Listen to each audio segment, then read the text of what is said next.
Question डाले गए थे, है ना। तो इसको देखते हुए फिर मैंने देखा कि बहुत ही ज़्यादा ऑथेंटिकेटेड सोर्स यदि आप पढ़ रहे हो तो ही पेपर क्लियर कर पाओगे।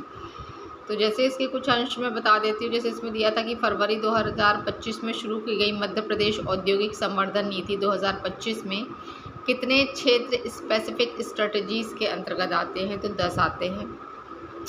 According to economic survey 2024-25 the score of sustainable development goal of MP is 39। तो ये तो पता था 39 है, इसमें ये सब भी ना दिया जाता तो भी कर लेते। और Madhya Pradesh in terms of gross fix capital पर फॉर्मेशन इन इंडिया। तो ऐसे कुछ क्वेश्चंस जो मतलब समझ में ही नहीं आए विद्यार्थियों को, तो इससे अच्छा मैंने सोचा कि आज ज़्यादा समय न गवाते हुए आज हम जो 2025-26 का इकोनॉमिक सर्वे हुआ है उस पर जो सिर्फ शिक्षा से रिलेटेड हमें पढ़ना है, पूरा नहीं पढ़ना है, उसमें जो शिक्षा से रिलेटेड है, क्योंकि अब समय कम बचा है तो उतना समय नहीं बचा है कि हर एक चीज़ को खंगाला जाए। तो आपको कुछ मैं मुख्य अंश लेकर आई हूँ आपके सामने।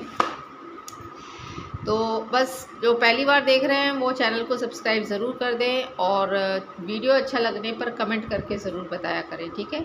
तो आज हम देखेंगे कि शिक्षा एवं कौशल विकास जो उसमें पॉइंट दिया है, तो राज्य में 3 मुख्य विभागों के माध्यम से शिक्षा का क्षेत्र में कार्य होते हैं। स्कूल शिक्षा विभाग, उच्च शिक्षा विभाग, तकनीकी शिक्षा, कौशल विकास एवं रोजगार विभाग।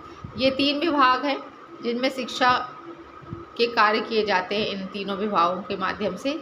अब 2025-26 में शिक्षा क्षेत्र के बजट में कितने प्रतिशत की वृद्धि की गई है, तो 9% की वृद्धि की गई है।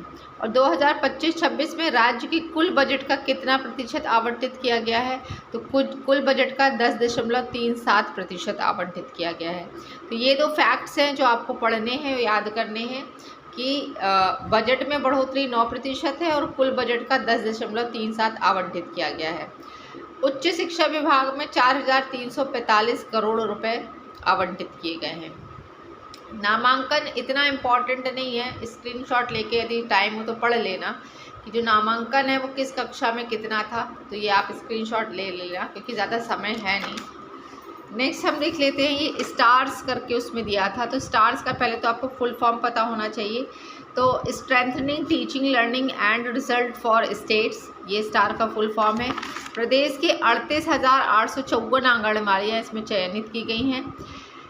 नेक्स्ट इंपॉर्टेंट फैक्ट दिया था कि शिक्षा का अधिकार, तो शिक्षा का अधिकार अधिनियम 2009 की धारा 12(1)(c) के तहत आता है। शिक्षा एमपी ऐप के बारे में पूछा जाएगा कि शिक्षा एमपी ऐप क्या करती है। तो शिक्षा एमपी ऐप के माध्यम से प्रति माह लगभग 1.5 लाख बच्चों का स्पॉट असेसमेंट किया जाता है। निरक्षरता उन्मूलन के लिए 1 अप्रैल 2022 से उल्लास नव भारत शिक्षा कार्यक्रम शुरू किया गया है। तो दीज आर दी की facts which is very important for your upcoming examination because it's all about education, ठीक है। तो हमारे मध्य प्रदेश के एजुकेशन के स्तर के लिए अच्छी उपलब्धियां बनाने के लिए क्या क्या सरकार कर रही है, तो ये आप नोट डाउन ज़रूर करिएगा कि निरक्षरता उन्मूलन के लिए 1 अप्रैल 2022 से उल्लास नव भारत साक्षरता कार्यक्रम शुरू किया गया है और शिक्षा ऐप के माध्यम से प्रति माह लगभग 1.5 लाख बच्चों का स्पॉट असेसमेंट किया जाता है।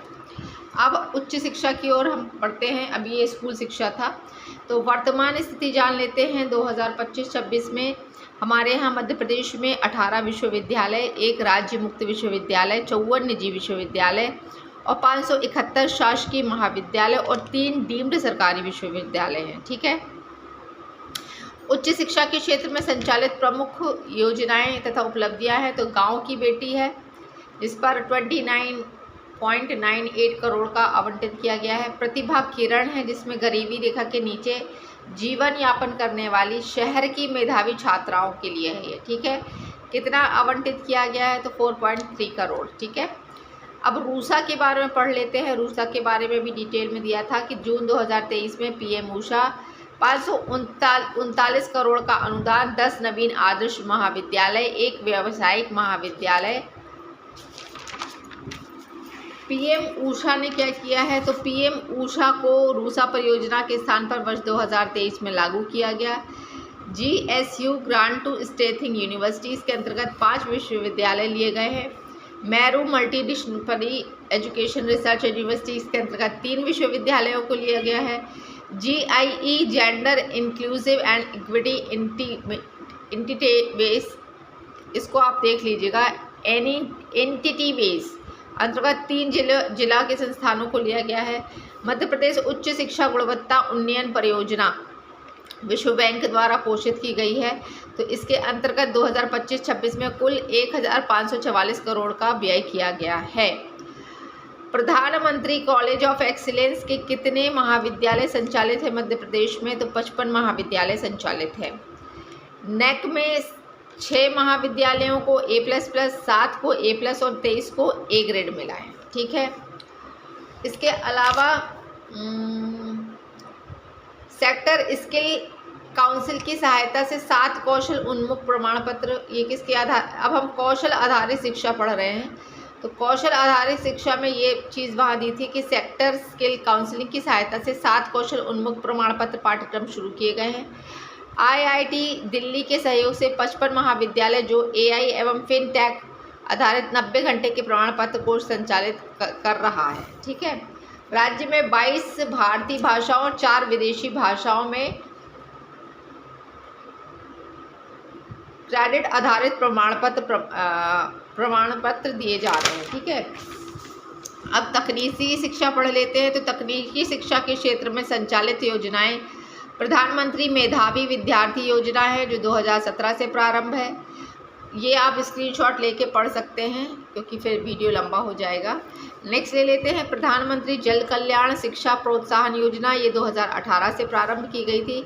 इसके अंदर का भी ये पढ़ लीजिएगा आप। अब क्यूएस्ट करके दिया था तो मैंने कहा इसका फुल फॉर्म पूछ लिया जाए, तो quality, utility, efficiency, sustainability and timeliness, ये इसके फुल फॉर्म है।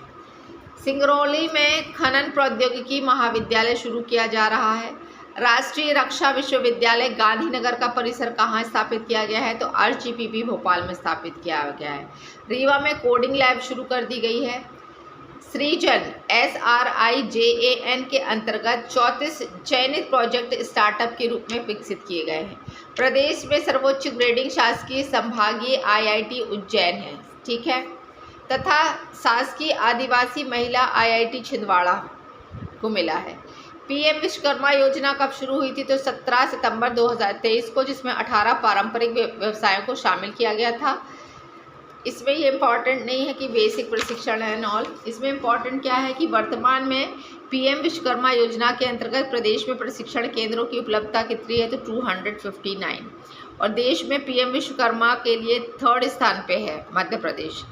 तो और यदि अच्छा लगा हो तो ही मैं पार्ट B लेकर आऊँगी, नहीं तो आपका समय और मेरा समय दोनों ही ख़राब नहीं करूँगी। यदि आपको इसमें कुछ औचित्य नज़र आया हो तो कमेंट करके ज़रूर बताइएगा और लाइक ज़रूर करें, और जो फर्स्ट टाइम देख रहे हैं तो वो चैनल को सब्सक्राइब ज़रूर करें। Thank you.